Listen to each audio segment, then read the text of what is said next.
Origjina e Vladimir Putin nga Kosova? Dëgjojeni me vëmendje këtë video. Lexova disa artikuj dhe një material që ka dalë tani, ka shpërthyer kohët e fundit në Shqipëri, ku flitet se Vladimir Putin është me origjinë nga Kosova. Shiko, nuk është për të qeshur, nuk është as pak çudi, nëse se dikush mendon që kjo është diçka për të qeshur, sepse shumë njerëz vurarej që thonë, pse, nga dhe është njeri, si mua, si ty, si kushdo. Pra është një njeri. Kështu që nuk është çudi që mund të jetë edhe me origjinë nga Kosova, ADN-ja e tij. Tani, çfarë do të thotë kjo? Do t'ju them disa kuriozitete që duhet dini. Për shembull,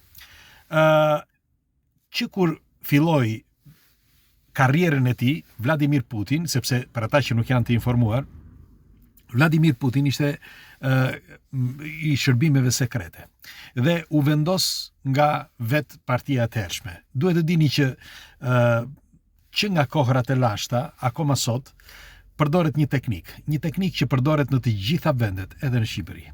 Një teknik që të jenë për herë ata priz, pra president, ministra e tjerë, të jenë gjithmonë ata, dhe edhe si kur të ndryshoj ngjyra e politikës, të ndryshojnë format e politikës, çdo gjë, por mjaft që t'jenë ata.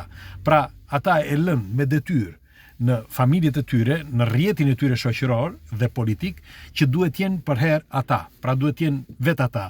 Dhe presidenti më parshëm, që ishte rus, e zgjodhi, nuk e zgjodhi populli, por e zgjodhi, tregohet, e zgjodhi presidenti më parshëm dhe duke zgjedhur si njeri, pastaj e zgjodhi populli. Por, tregohet që ishte i përgatitur për të arritur aty. Dhe që kur ka filluar karrierën e tij, deri sot, Putin bën disa gjëra që askush në botë nuk e bën. Tani po ja u tregoj. Nuk kemi folur asnjëherë për këtë, kështu që kush është rastisht të bëj lagfaqes, shihemi sërish, por dëgjojeni me kujdes. Pikë së pari, duhet të dini që Rusia është një nga vendet, ose mos themi vendi i parë në botë ku përgatiten njerëz të rrallë, killera dhe edhe këta që vrasin me pagesë. Pra, jo vetëm killera thjesht sepse përgatiten, por edhe killera me pagesë, sepse mendohet që kanë disa teknika që askush nuk i bën. Pra, këto teknika, bile edhe në Shqipëri kam dëgjuar që ka shumë shqiptar që shkojnë atje përgatiten për këtë punë. Pse po e them këtë? Sepse duke qenë vendi që është ekstremi më i madh i atyre që përgatiten si kafshët më të përgatitura në botë, me pak fjalë, atëre është edhe vendi ku ka sigurinë më të fortë. Sepse ti duke bërë diçka, ti duke krijuar, është forca e natyrës. Ti, nëse ti për shembull bën diçka, ose nëse ti mendon diçka të keqe, ti e mendon sepse dhe ti e bën vetë. Kjo është në psikologji, nuk është se e them unë. Pra, ti kur nuk e mendon një gjë, do të thotë që ti nuk e bën. Dhe kur është në mendjen tënde, do të thotë që ti e bën, e ke në trurin tënd, në mendjen tënde që ti mund ta bësh, çfarë do lloj gjëje qoftë ajo.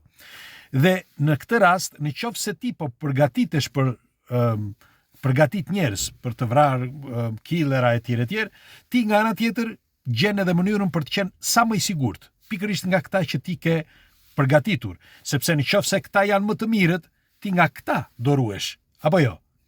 Pse e them këtë? Sepse janë pikërisht, historia na i tregon, janë pikërisht këta më të afërm, njerëzit më të afërm, që të vrasin.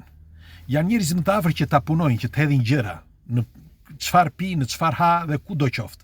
Dhe tani pse po e them këtë? Sepse Vladimir Putin, që kur ka filluar karrierën e tij, tani dolëm, nuk e harrova, që kur ka filluar karrierën e tij, ai bën diçka që se bën kush. Ai pi nga gotat e tij. Ka 1 ose 2 gota, ato gota i sjell me vete, i marrin me vete njerëzit me çantë, një çantë e blinduar, po, e dëgjuat mirë.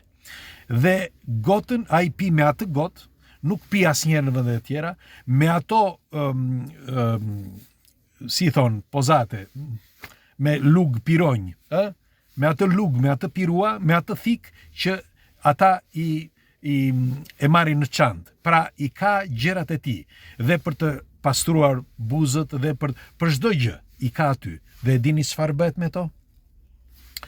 Pasi ai mbaron së ngrëni, këto mblidhen me njerë, çohen në çantë dhe pastaj çohen në një laborator, kthehen në Rusi. Dhe në laborator i shkatërrojnë ose i djegin dhe i thërmojnë. Pse? Që mos të gjendet ADN-ja. Sepse ju duhet të dini që me anë të ADN-s mund të vdesësh një njeri. Po. Bile është shpikur, o kam thënë këtë, është shpikur një metodë, nuk e thonë këtë publikisht, por është shpikur dhe është më se e sigurt, sepse e kërkova dhe e gjeta, edhe pse fillimisht duke si kur ishte një fantazi, është bërë një metodë që ti mjaft që të hedhësh, të dish ADN-n e një njeriu, ta bësh kombinimin e kësaj ADN dhe është një është nanoparticella, nanogrimc, nuk e di si ta quaj, nanoqeliz, nuk e di si mund ta quaj, me fjalë të nanoteknologjisë, dhe ti ke hedhur një helm që në brenda një kohe shumë të shkurtër ai helmi të shkatëron ADN-n, pra të vret ADN-n dhe vdes ti. Dhe kjo nanoteknologji, në qoftë se unë e hedh në ajër, kudo qoftë, për shembull shkoj në Kremlin dhe hedh në Kremlin, dhe ka ADN-n e atij njeriu, ajo grimc, ajo do shkoj, do eci, derisa të gjej njeriun. Dhe kur e ka gjetur ataj në qoftë se e thith me gojë apo me hund, sepse ajo do eci gjithmonë derisa ta thithi. Në momentin që e thithi, e ka brenda në trup, mbaron. Dhe kjo është e sigurt. Dhe po thosha, ka me miliona gjëra të tjera që mund të dëmtosh një njeri ose ta vrasësh me anë nëse ti gjen ADN-n.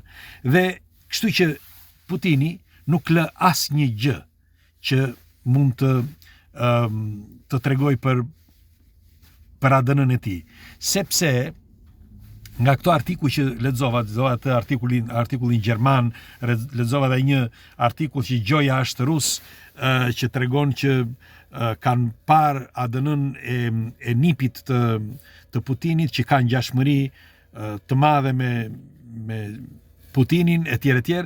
Dhe kjo ngjashmëri tregon që një pjesë e ADN-s së Putinit, pra ajo kryesorja, është nga origjina, si origjinë është nga zona ku është Kosova sot.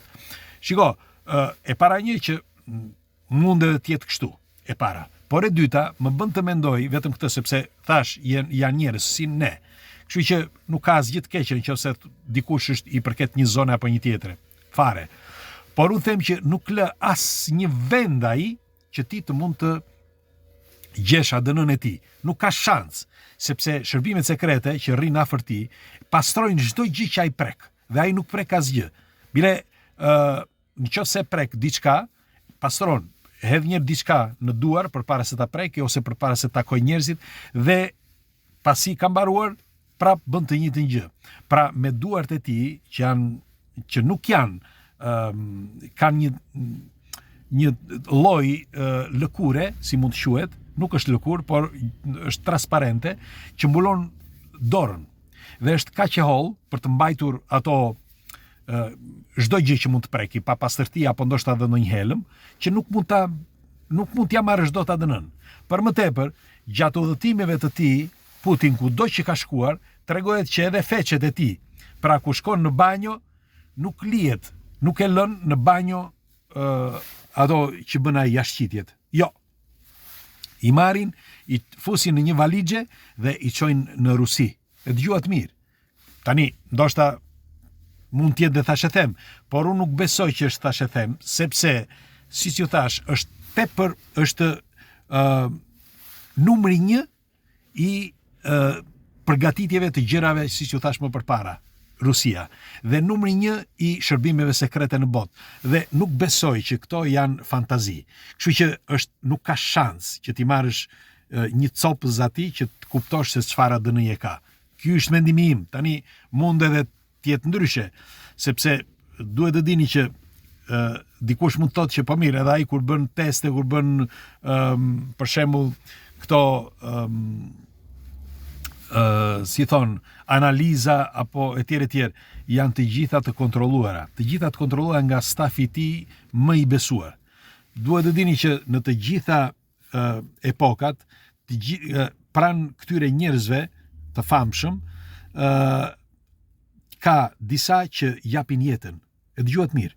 Aq i duan sa japin dhe jetën për ta. Kështu që përveç se janë të kontrolluar, por janë super të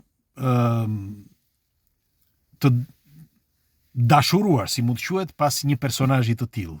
Dhe është e pamundur, për mendimin tim, që mund të dish disa ose mund të kapësh disa gjëra, si për shembull ADN-n të një njeriu të tillë. Ky është mendimi im. Tani unë do dëshiroja një komentin tuaj, çfarë mendimi keni, nëse Putini ka origjinën nga Kosova ose jo, sepse siç thash, pjesa e ADN-s ti thuhet që pjesa dërmuese, ajo kryesorja gjendet në Kosovë. Megjithatë nuk dua të ndalem në këtë, por dua të ndalem tek ajo që ju thash më përpara. Pra, duke qenë një vend që përgatit njerëz kaq makabër dhe duke qenë shërbime sekrete më të forta, ju si mendoni? Është e thjeshtë që ti marrësh një flok apo një copë të lëkurës apo ndoshta dhe të jashqitjeve apo ku ta di unë apo të urinës që të tregoj që ti gjesh ADN-n, unë nuk besoj. Megjithatë, pres komentet tuaja, kalofshi një ditë bukur dhe punë të mbarë sot.